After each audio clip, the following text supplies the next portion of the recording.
আমরা সকালবেলা খেতে বসে গেছি। এখানে রয়েছে হচ্ছে ঘুগনি, এই যে দেখো পাতলা পাতলা পাতলা পাতলা ঘুগনি করেছে মা। আর একটু ঘন হলে ভালো হতো, বড্ড পাতলা করে ফেলেছে। আর এখানে আমার বাপি বসে খাচ্ছে, কিন্তু অনেকটাই বেশি পাতলা হয়ে গেছে। বাপি, বাপির মাঠে খেটে এসে অবস্থা খারাপ হয়ে গেছে, মুখ চোখ লাল হয়ে গেছে। আর এখানে রয়েছে এই যে তেলে ভাজা, এখানে আমার বাবা খাচ্ছে। ভালো হয়েছে? ঘুগনি ভালো হয়নি? ঘুগনি ভাল লাগেনি আমার বাপির, বলছে কি মশলা না কি বেশি হয়ে গেছে। যাই হোক, ওমা খাবে আসো।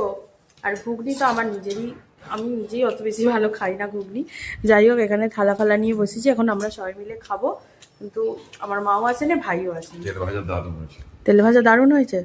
দারুণ হবে না? পুরো তেল ভেতরে চপচপ করছে। তোমার ঘানির কাচ্চি ঘানি মাস্টার্ড অয়েল, একদম পুরো ভেতরেও তেল ঢুকে গেছে। এটা শরীর খারাপ করবে খেলেই। মা আসো।